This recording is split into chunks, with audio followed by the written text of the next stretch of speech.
I am Doug Friedman. And I am Meredith Levy. And this is your mental breakdown. Just say it. Just say it. Podcast.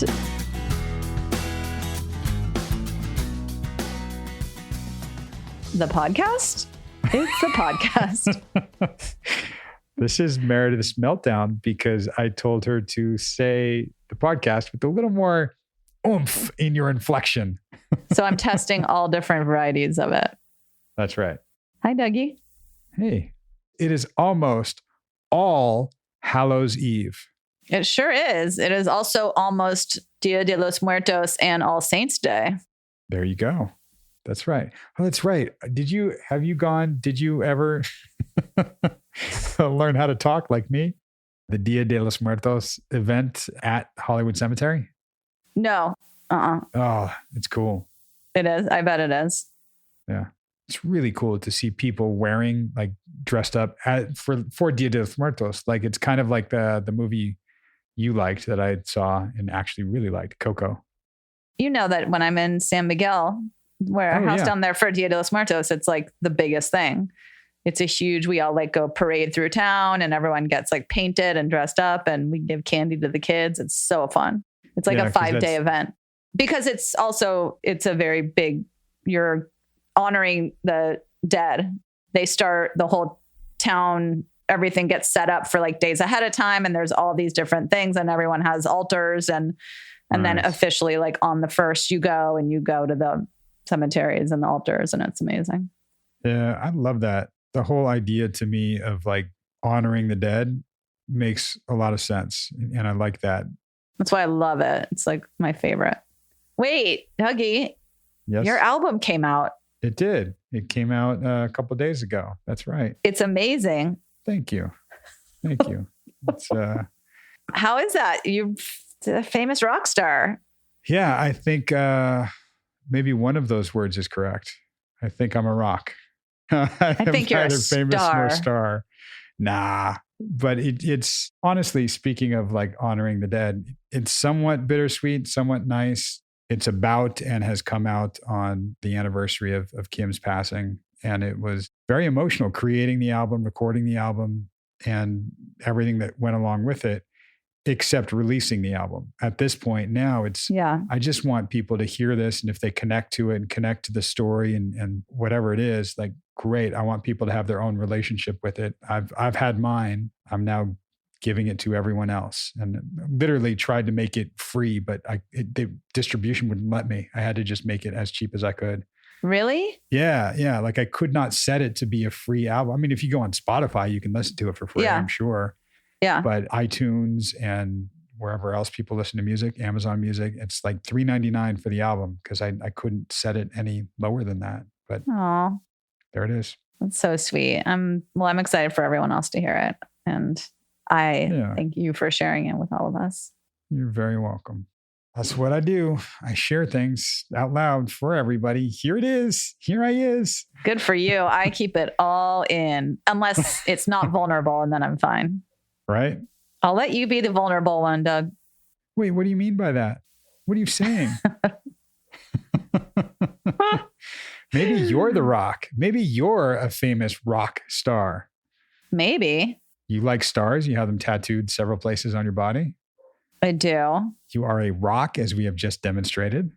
I'm a rock. I'm not famous. No, and I like it that way.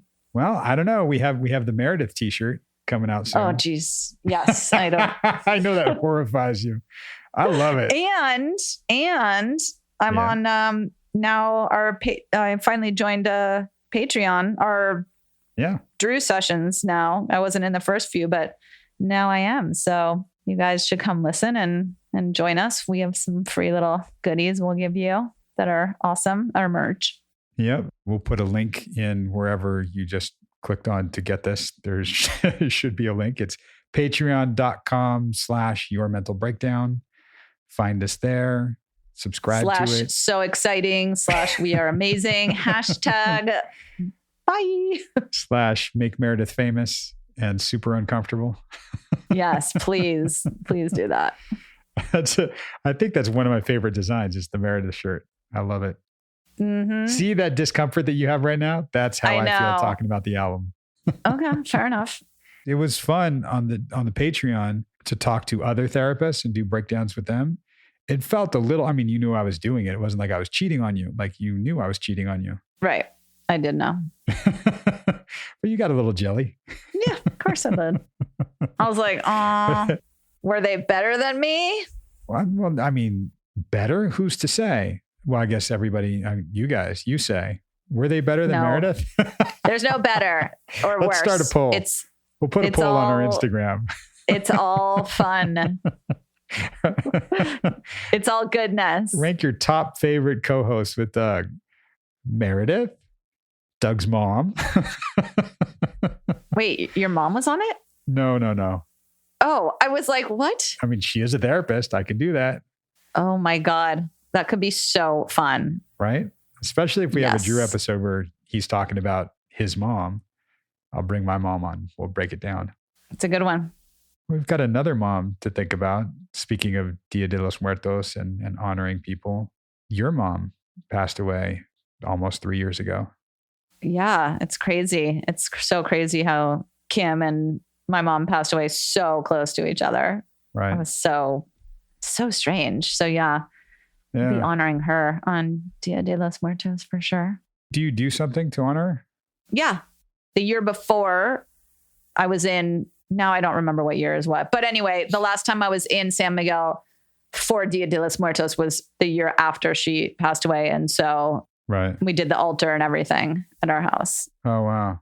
And then you light candles and it's cool. Right. It's nice, I think, that way of honoring. And that's kind of what the album is to me. It's a way of honoring Kim and honoring us and honoring the process. And it's totally, it's amazing. Yeah. Anybody out there who's experienced loss or grief, it's not just a one day a year thing, but to be able to honor it and give it a container sometimes is helpful, comforting. Totally. And along those lines, sort of honoring, because, a lot of my tattoos are in honor of my mom, but there is a new thing out. Well, it just opened in LA. This is not a shout out. I just think it's the only people that do it. It's called Ephemeral Tattoo. Ephemeral. That's the name of the tattoo place. They are tattoos, real tattoos that last only a year and they fade away. What? Yeah. They came up with this biodegradable, medical grade safe ink. They only have black as of now, but that in 12 to 15 months, it's absolutely gone. It just starts to fade 5 months or something. Wow. So you get to experience the same pain, but fantastic. But if you make a mistake, if you regret it, or if you just want to try something out, you got a year. Isn't that crazy?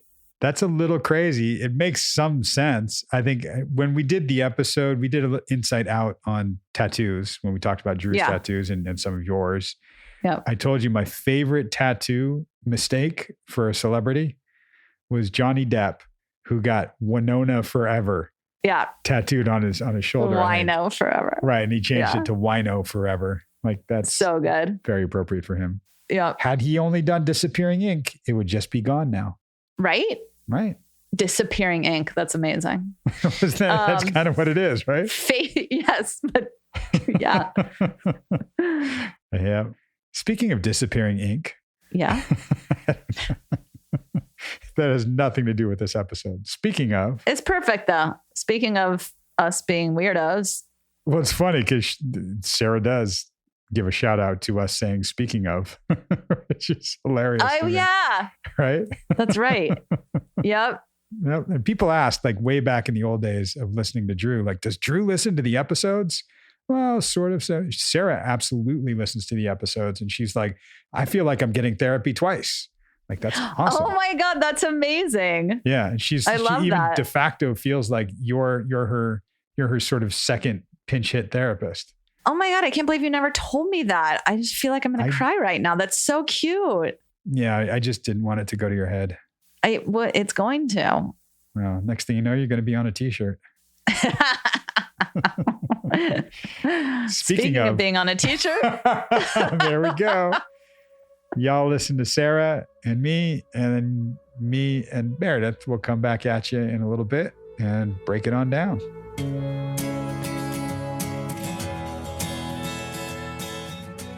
Take two, all over again. Take two.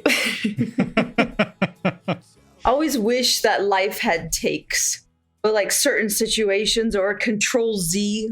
Oh yeah, undo. Oh, undo that. Absolutely. Yeah, we used to do redos in a relationship. If you had like a little friction or something and you caught it, as it was like, hang on, can we redo? Reset. Yeah, reset. Totally. Reset, rewind. Totally. Redo. I actually have an easy time with that concept. Boyfriend struggles with that concept. Like, he's in it.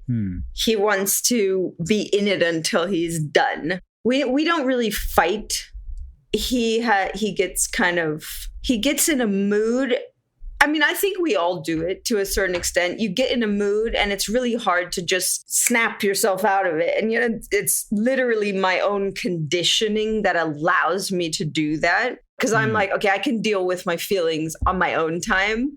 I don't want to fight. I don't want to go to bed angry or whatever it is. So I'm like, okay, reset, let's do it again. Or I'll make a joke, or I'll, do something goofy. And it doesn't work on him.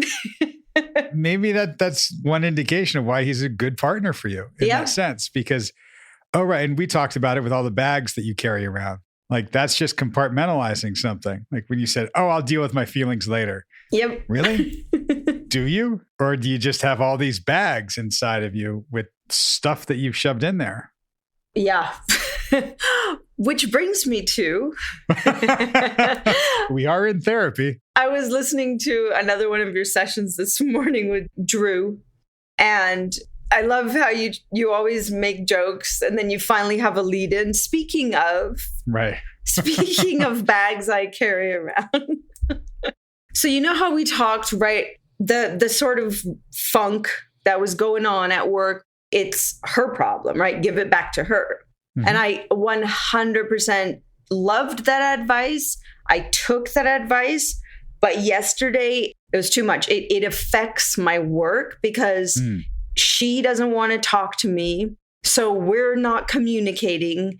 Things are not getting done as efficiently. And at the end of the day, I sat her down and said, look, I know you've told me, relax, not everything is about you, but it is 100% about me. So we're not going to leave this room until you tell me what the problem is. Because when she has life issues, that's all she wants to do is tell me about it and talk to me about it. When it's about me, silent treatment. And that doesn't work for our working relationship. Right. And, there's a bunch of my issues thrown in there, obviously, which is that it's really hard for me to function. I feel emotions. This one thing is just making me not able to focus. So did that, pulled her in the room, and she finally admitted that about 3 weeks ago, we were on a call. So there's this huge project we're working on. So we had this meeting about this project, and I, having had some conversations with you, having had actually a big conversation with the managing partner, I've been told that I need to start delegating, right? I need to see, okay, at what point do you actually need me to step into the project? And that's solely based on a technical skill level, nothing else. And this week I was quite stressed. There was a lot on my plate. And I'll get back to why I think that might be important down the line. I said, and I listened back to the meeting today, okay, because I wanted to understand. So the coworker's issue was I came across like I was being prideful, like too big for my britches, like saying, you don't need me for this like lowly part of the job. Get back to me when I need to be there. That's how she heard what I said. Interesting. When she told me this, I was totally taken aback. I re-listened to it and I'm thinking, okay, how did I come across incorrectly? I could see how that could be off-putting for sure. But she knows me. I'm literally the person who will say, oh, don't worry, I'll go scrub the bathroom because there's no one else to do it. I have no problem getting my hands dirty with whatever, but I'm one human. So in my sort of desperation in this meeting, I said, is there any possible chance that we could pull together a team to get the data to a point where you can give it back to me? Nobody seemed on the call to have an issue with it, but coworker did. She thought I came across as sounding like I'm too important for this part, so come back to me when it's worthy of me, is basically how she put it to me. So I'm like, oh shit, okay. I want to work on myself. I always want to work on myself. And I was listening to how I approach that subject, and I didn't hear it. And coworker stopped talking to me for almost a month because she thought I was being prideful. So now my head is spinning because if I had listened back to that and I felt, oh yeah, no, I was being an asshole for sure. Like I definitely portrayed like a monkey can do this work. It's hard because it's hard to say stuff like that without sensitive or maybe overly sensitive people interpreting that in a way that was absolutely not meant. But I don't feel like this is the first time in my life that somebody has had a reaction to something I said that to me is just out of left field. So now I'm like, well, crap. Maybe I just stop talking. I don't know. On one hand, everybody's telling me you need to delegate, you need to allow people to help you. And then when I do, I'm prideful and piss, well, one person off. Are you prideful? I am not at all. I take pride in my work. Sure. I take ownership of my work. Now I'm going to stop talking. I'm going to let you talk. Just breathe for a second. We did it last week when we kind of slowed things down. Yes. This was something I think you needed to get off your chest. You know the facts very well. You know what happened very well. You know your intention very well. And you were misinterpreted. You can only control the message sent. You can't control the message received. It is out of your control. And you will make yourself crazy, and that's the technical term for it, when you try to control something that is out of your control. That's literally the story of my life. I need to somehow be different. I want to learn. I want to be a better person. But the core of me, like we've talked about all these sessions, I am a mother. I am an empath. My biggest concern in life is that everybody else is happy. Everybody. And I'll add something to that. You are a trauma survivor. I try to not think about that at work. Let me say it again then. You are a trauma survivor. Not an excuse for me to... Let me say it again then. You are a trauma survivor. I hate the sound of that, honestly. Yeah. Because it means you went through trauma. Yep. We can't erase that part. We can change the survivor to thriver. We can do that. But that trauma won't go away. The trauma response that gets locked in your neural pathways, your brain and how it is, your body and how it is, that we can start to unlock. We can do something with that. And you are. Actively, we're doing that. You slip back to what your brain knows, what you know. Wait, she took it this way? Okay, it's 100% about me. It is 0% about you. I'm exaggerating a little bit. And everybody has their own story and they're carrying in their own stuff. And she took it a certain way. And I think what you were recognizing was, it is 100% about her and it's now impacting me. It's making it hard to work with her. From there, you went to, so it must be me. Let me make sure I didn't do anything wrong. I think we're so afraid of not having control and of getting something wrong, doing it bad. Yeah, it could be. In my mind right now, I want to not do it again. Like I want to be better next time. You're looking for control. Why do you think you want control? Of me? I think that you can control. But can I? Right. That's when I freak out. Because I feel like, okay, well, if I can't even say something correctly, then there's got to be a bigger issue. I can guarantee you, absolute 100% guarantee that there is going to be something that you say that she will take the wrong way, that she will have a reaction to. Always. There's going to be something, probably many things. There will always be a percentage of people that are going to take something the wrong way, no matter what. You know, everybody is entitled to their opinion. I think generally speaking, you need to try and see it from a good place. That person's not coming from, I mean, there are exceptions, obviously. But for the most part, people are coming from their heart. If you interpret things that are said from the heart as evil or bad or whatever, then it's, I feel, your problem. Even if the person who posted its opinion is different from yours, well, that's America. You know, that's just how it is. Yep. I don't like conflict. I don't like conflict. And I believe that at the core, most people, again, can't generalize, but most people are not evil, hateful morons. They are just humans getting through life the best way they know how, just like the rest of us. And the best way that you know how is to make sure nobody misinterprets you, to make sure you have as much control as you can possibly have, to make sure nobody's upset by anything that you ever say or ever do. It's a lot of work. It is.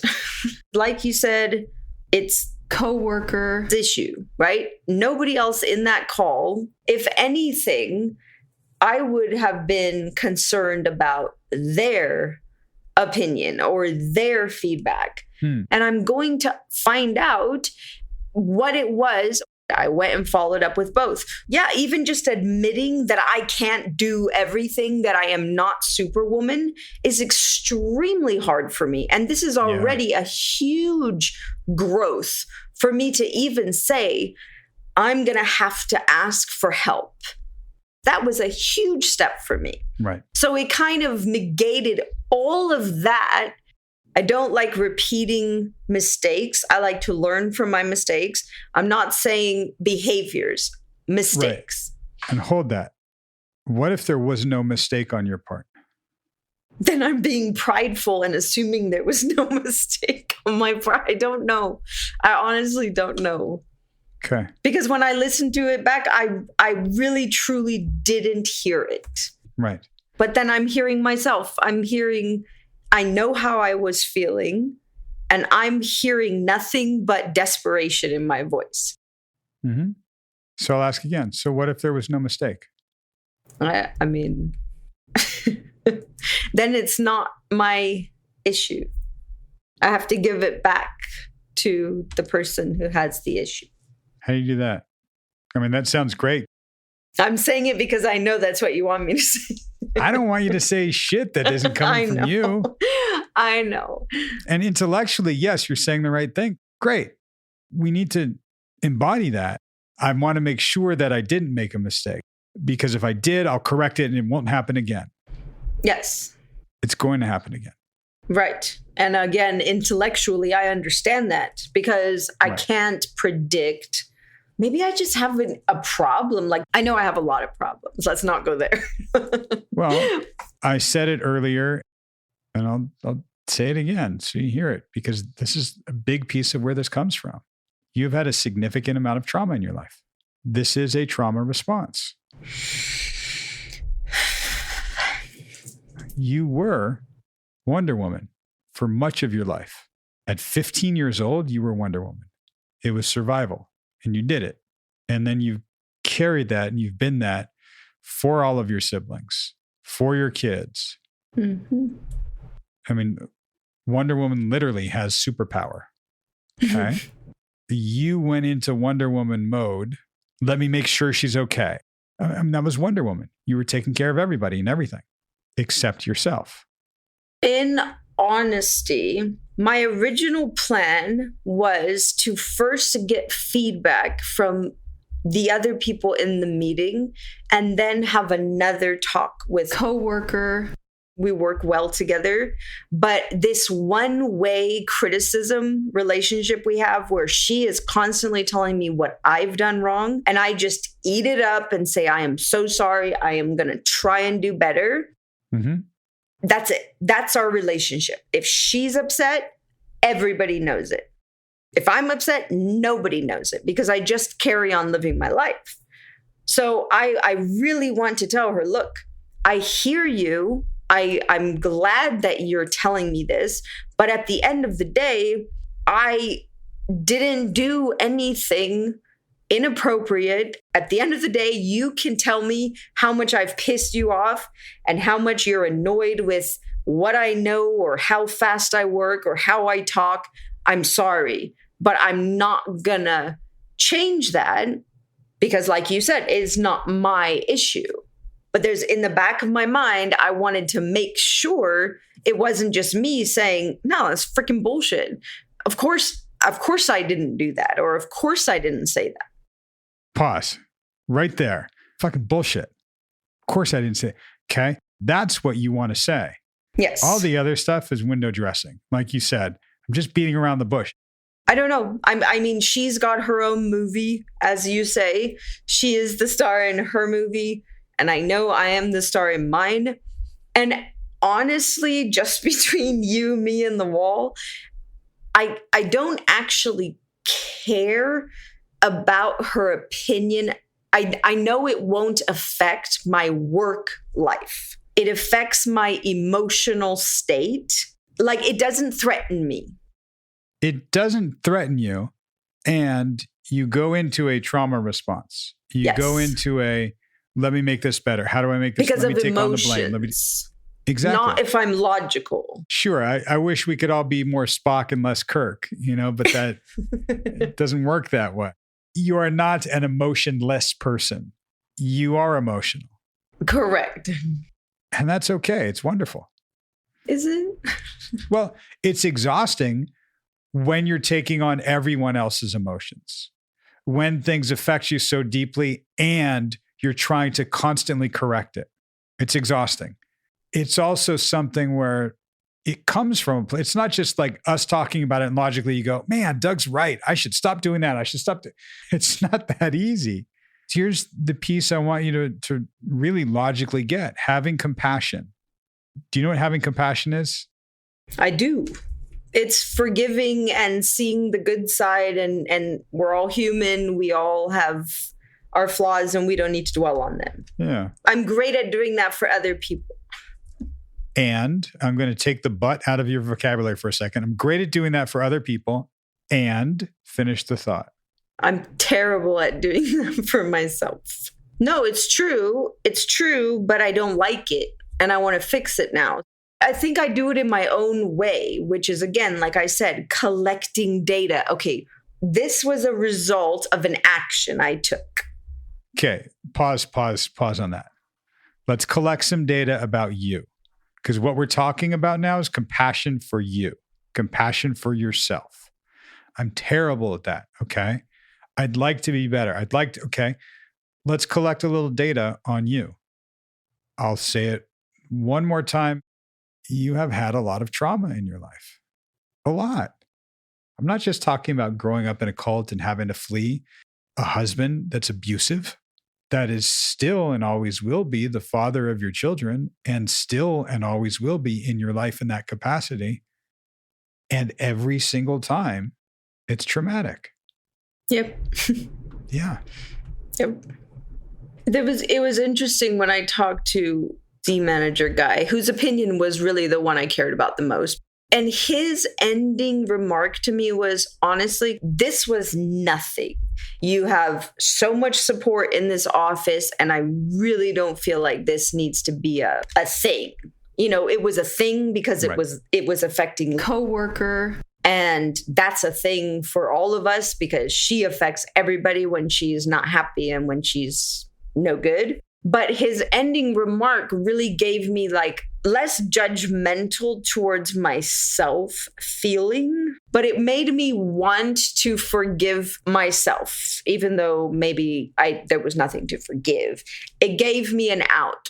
I'm not the worst person that we have here. I don't know if that makes sense.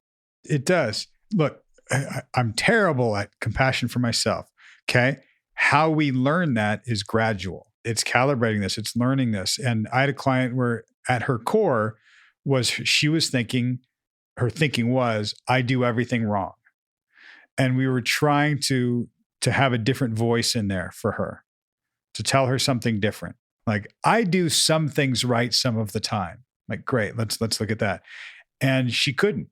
The one that stuck for her was, I don't fail at everything all of the time. Poor thing. Yeah. That's a tough one. I don't fail very often.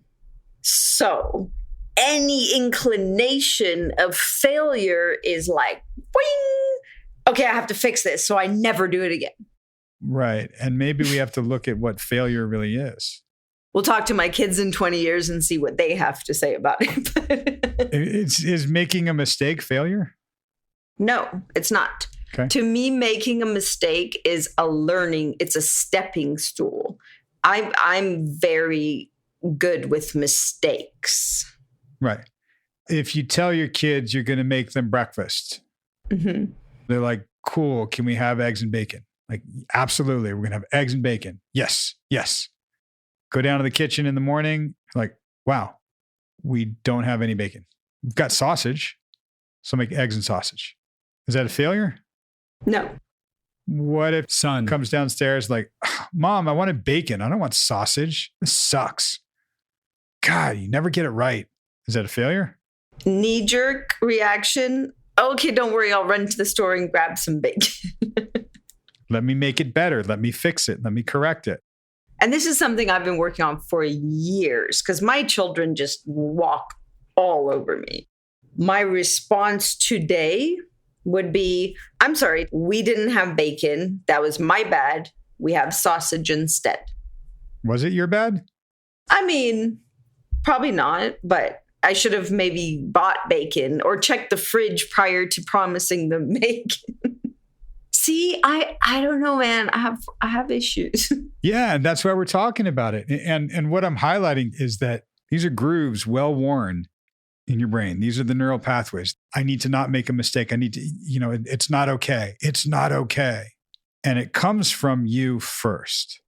If you can get to the place of, yeah, I said I'd have bacon for you, and man, we were out of bacon. I couldn't do it. So we have sausage today. Mom, yeah, you're disappointed. I get that. The end. If only that was the end. And he might not talk to you for the whole day. I know. Right? Whose problem is that? His.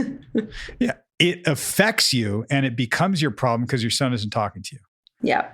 This is the trauma response. Let me make it up to him. When he comes home from school, I'm going to take responsibility. I'm going to put it all on me. 10 trays of bacon. Right.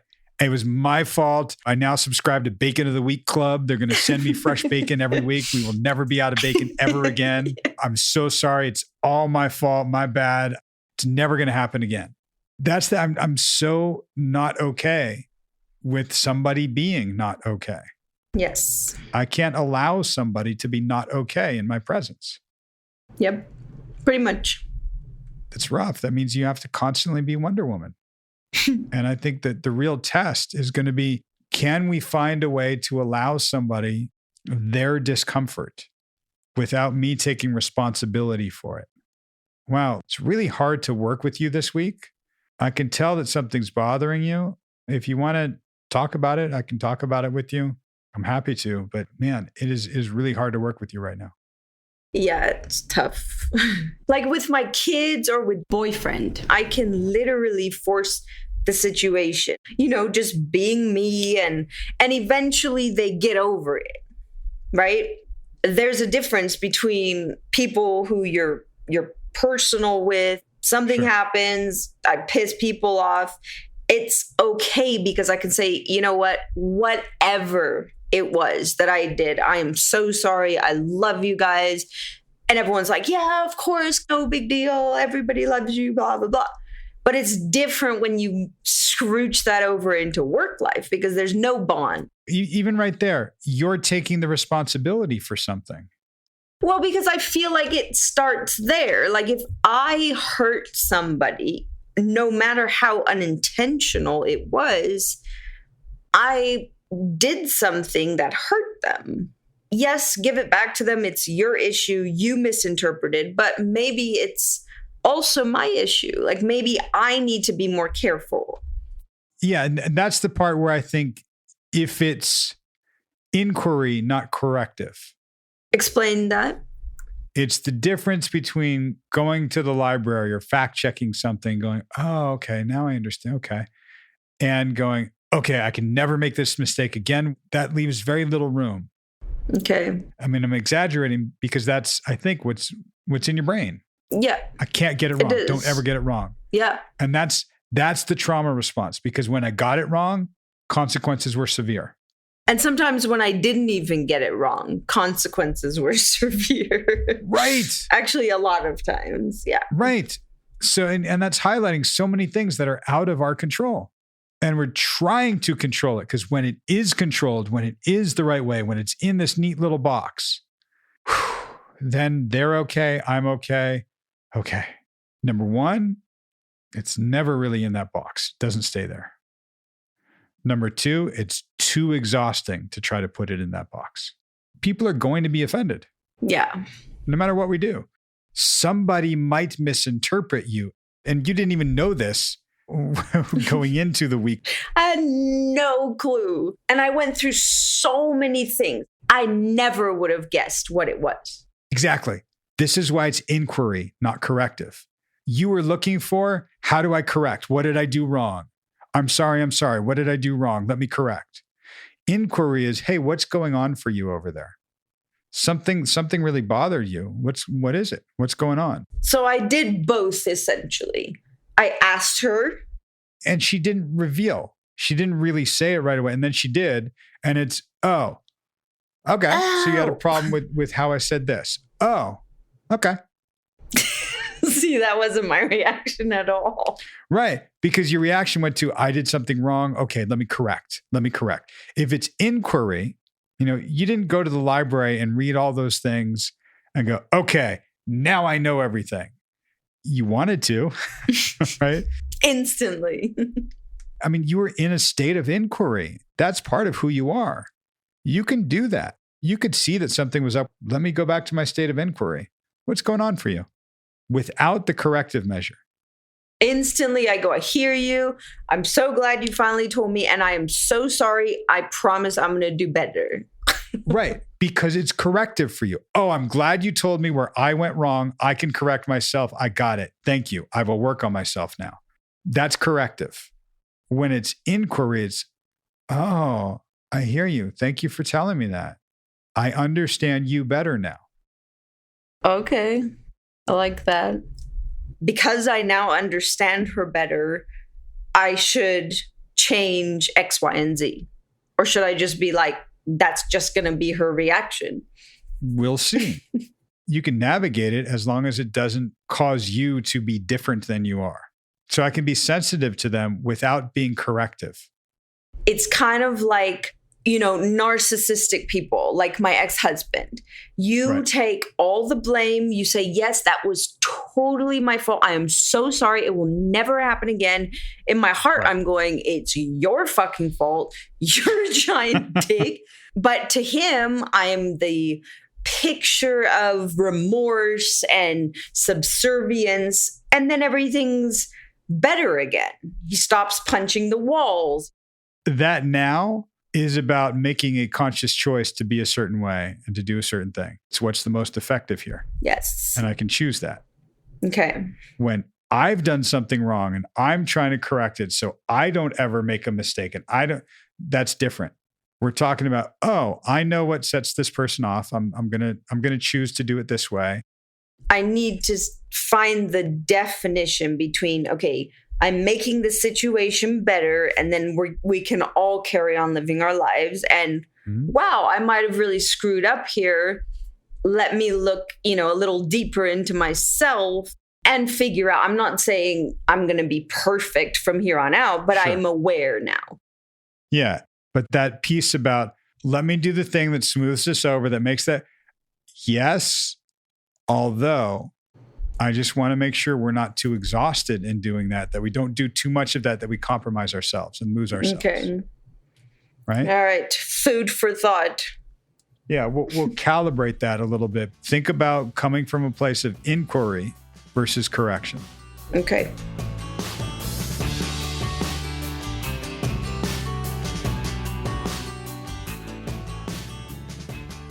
And we are back. We are back. Here we are. Here we are back. Control Z. Undo, redo.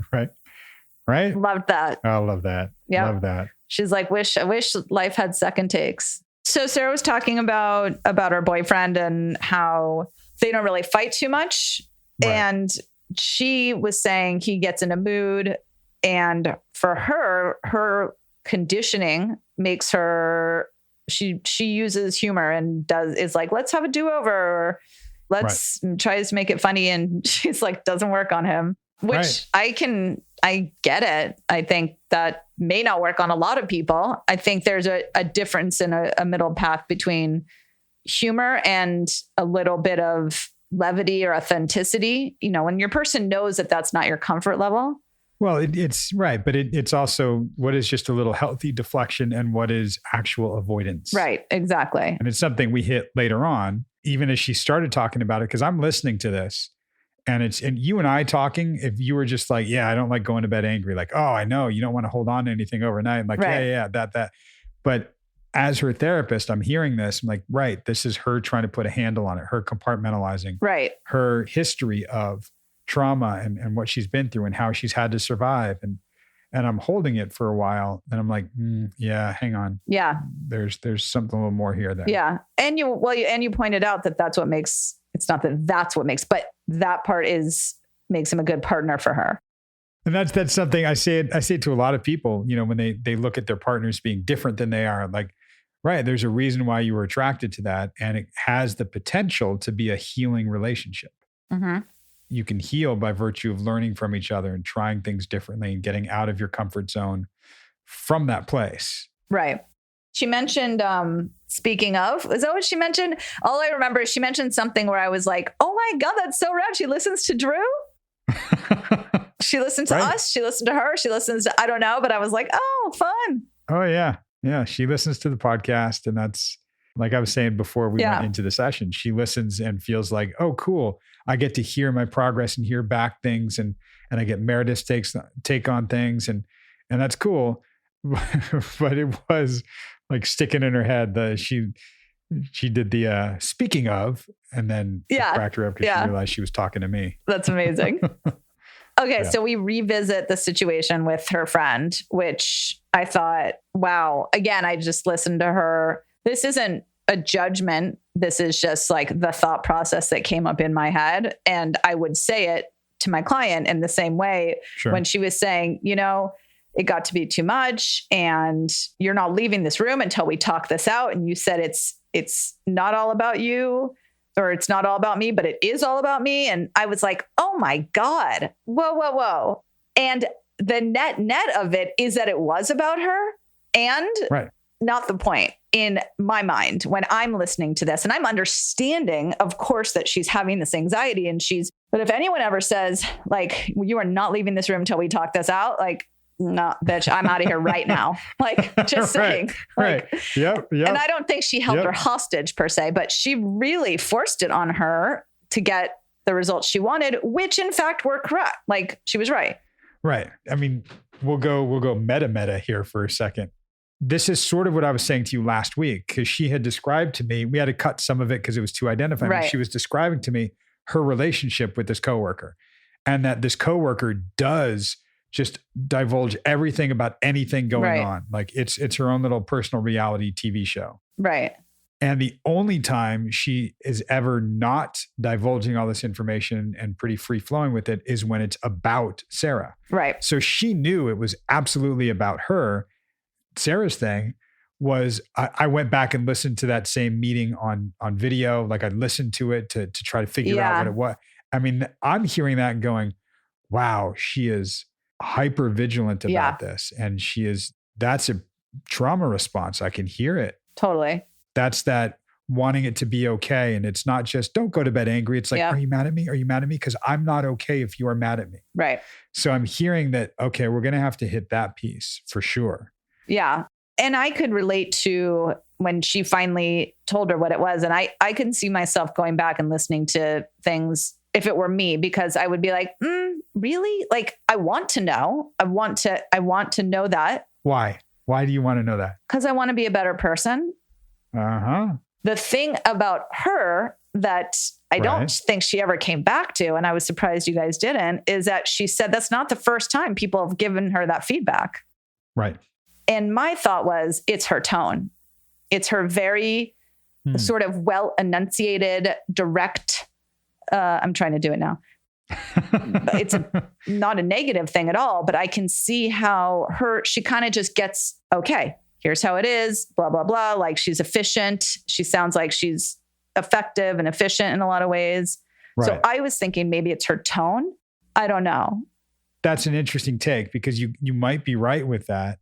I can hear that and think about that and kind of go, okay, that might be good to bring up with her. I don't think we've hit it that way yet. And that falls under the category of, I say this to a lot of clients sometimes, like you are unintentionally intimidating. You don't mean to intimidate people. Yeah. It's purely unintentional. Right. And it's not necessarily anything you have to change. We're just building an awareness of it. That's why, Mary, I was just kind of going after you for a second. Like, well, why do you want to hear yourself? Why do you want to do that? And we'll talk about it in a second, the coming from a place of inquiry, not a place of correction. Right. Another thing that I was thinking about for Sarah is this is something, you're right, Mary, this is something we want to look at is this isn't the first time she's heard this. Okay. We can look at that. Not now, not in this episode. Why not? Not in this session. Why not?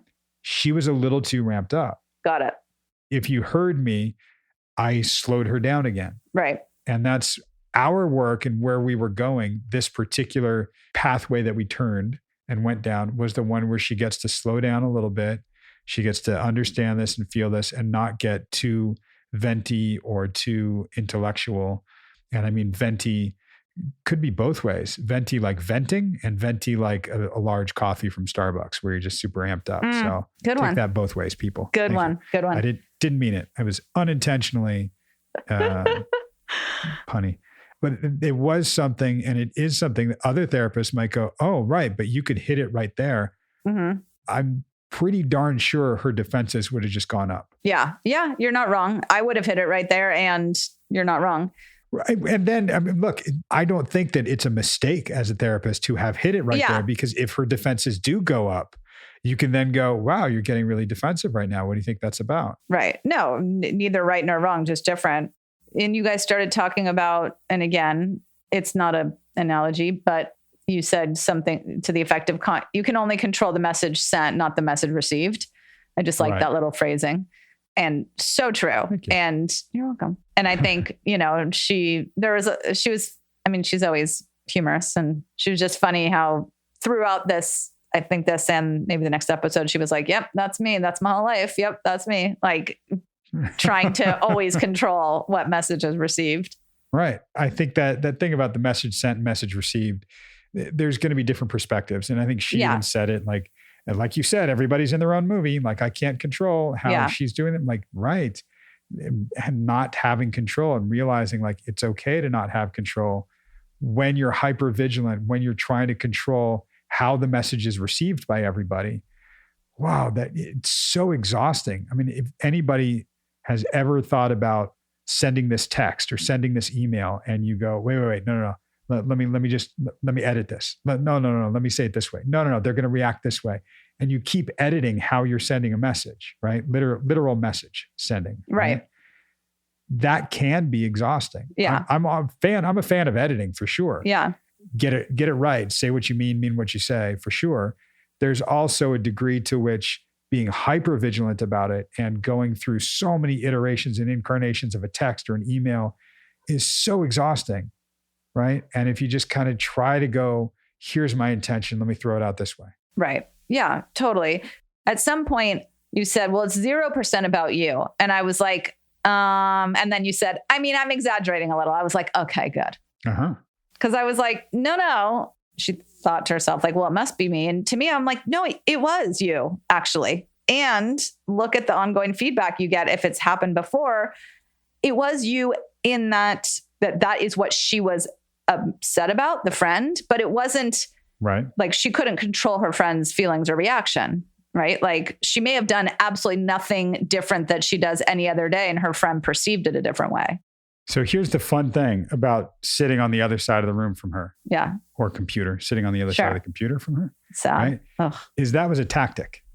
Oh. Me saying it's 0% about you, I'm trying to get her away from being so fixated and being so hypervigilant and her not feeling okay, not being okay because someone else is not okay. And I tried to take that away and take it off of her and make it 100% about the coworker. Right. And say, okay, let's look at it externally so that she wouldn't have that kind of possession of the issue so much. Right. So I'm using a tactic. That the reality is, of course, it's about her. It's about both of them. It's about their interaction. Totally. Right. But doing that, I'm trying to just snap her mind off of something and into something else. Good one. Yeah. Well, and I don't know, I wrote down because it made me laugh. She's like, I mean, it's not like everyone's like, evil, hateful morons. It's like, we're just all humans getting through life like the rest of us. And I was like, okay, evil, hateful morons / just humans. Love it. Great. Right. And, I think she was saying she was trying to see things from like a good place and not coming from malice, I think is sort of what she meant. But then she jumps to like, I don't like conflict. And whenever someone says conflict or confrontation, or I'm like, that's not what giving feedback always is. It can become that, especially if you're not effective in your communication. Right. And again, we're talking about Sarah, who has grown up in a cult where there were severe consequences for not going with the group think. For anything. Right? Yeah. Right. And a big part of her, and I said this to her in right where you're talking about, I even questioned her about, you're looking for control. Right. What are you trying to control? That was me trying to take it off of her and just go, what's going on outside of you? What's going on? And she's looking to control something. Like, what are you trying to control? And it was, well, me. And it was really about how people react to and respond to me is what she's trying to control. Because she was trying to control herself, but only in order to control how they're going to respond. What I hit with her was, the best way you know how to do that is to make sure you're not misinterpreted. Right. A way to not be misinterpreted is to enunciate and speak very clearly. Oh, so good that one. people understand the words that you're saying. Wow, Dougie, you just brought that home. Thank you. This is why sometimes when I'm doing this to over enunciate, to speak very clearly, I sound like a fucking jackass. Right. And people are going to go, wow, you sound like really prideful and full of yourself and so much better than us. And it's not what it is. It's coming from a place of, I want to make sure I'm not misinterpreted. Totally. I want to make sure everybody understands. And I didn't think anything of her tone or the way she spoke before. I wouldn't, if you had said, how does she generally speak? I'd be like, I don't know. But when I heard her say that and go back and listen, I thought to myself, well, like, what could it be? And then I thought, oh, maybe it's that. Yeah.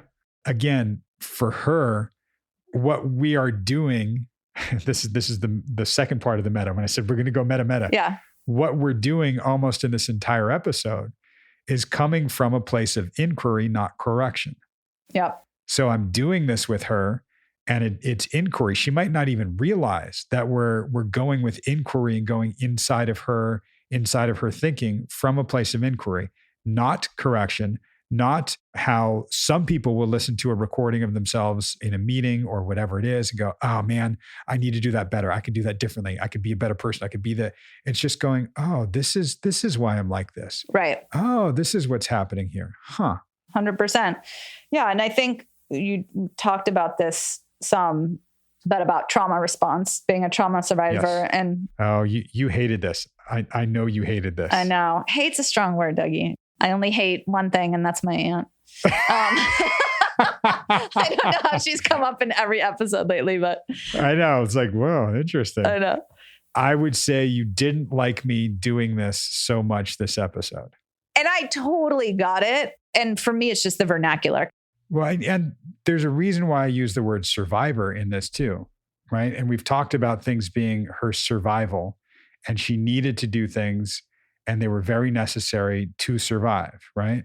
And I'm big on the rhyming things, so I'm all about thriving, not surviving. Mm-hmm. Like, let's step it up. And she's like, yes, yes. So whenever I say survival or survive, it's juxtaposed with thrival and thrive, right? And that we're making a turn and we're going in that direction. And she knows this now. Right. So it's kind of in there in her head somewhere. So it's starting to shift things a little bit. And I'm not like, you're neurolinguistic programming her and you're doing that. Like, no, I'm absolutely not. Right. I would never try to do that. I don't even know how to do that, but I'm using certain words in certain ways.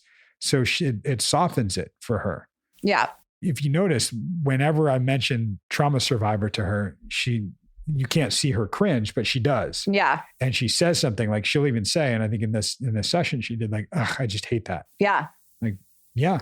Totally. That's why I'm going to say it again. Let's look at this, because that is what you went through. Right. And you went through trauma. It's something that we're not going to take away, but we can make a shift from survive to thrive as we move further away from it, as we heal, as we do other things. And I think she gets it, and she gets it intellectually. I think we're going to have a lot of work to do to get it emotionally. Well, and this is what, I guess if she listens, I can talk directly to her. But what I want for her is to picture, because now I can't stop thinking of Destiny's Child / Beyonce's song Survivor. And yes, it's about an ex and whatever, but it's still the concept, because Beyonce is a badass bitch. So like, if you could just like picture yourself being Beyonce, just like what she's talking about is not going to give up. Like, and that's what she did, is like, she's been surviving. Sarah's been surviving nonstop. Totally. And I just picture her being like, just a badass. Like, think of yourself as a badass, like a strong ass woman. Right. And how she thinks of herself. She said it when she was talking about the ex. She said, I'm a picture of remorse and subservience. And if I can do that, then everything's better, because he'll stop punching walls. He'll stop yelling. He'll stop, then when other people are okay, then I'm safe. Because that word safe didn't really come up here, but it will. Yeah. And it will be something we work on, is feeling safe. For her, it's anybody having discomfort is ultimately not safe for me, which is how she's just been connected, her neural pathways, what she thinks, what her experience has been. Right. So she will do everything she can to make sure somebody is not experiencing discomfort, like the coworker. You have a problem with me. We're not leaving this room until you tell me about it. I'm going to take it on. Then I'm going to make it better. You will not be uncomfortable anymore. Then I will be safe. Right. And there was a part where she talked about one-way criticism relationship, which I thought was interesting that she hadn't brought that up until now, unless we just never heard it. But the fact that she was saying that that's how their relationship is, that if she's upset, everyone knows. And if Sarah's upset, like, nobody knows about it. I think that she said, well, I don't care about her opinion. And I think what I got from that was, well, in her reasonable mind, she doesn't, but in her emotion mind, she does. You go DBT, girl. I know. She even said, I'll deal with my feelings later.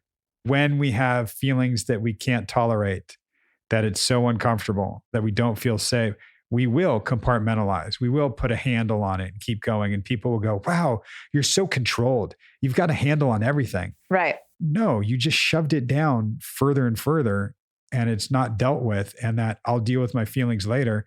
That's fine if you actually deal with them later. Yeah. If you don't, and they stay in those compartments, oh man, that weight is going to pull you down eventually. Right. You can take your feelings and stuff and issue whatever, and you can put them in a box and put it on the shelf. But if you never take that box back down, then you're just shoving it all down, and it's completely different than just putting it on a shelf for a little bit.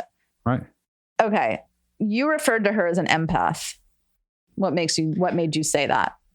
She said, I am an empath. Oh, she did? Uh-huh.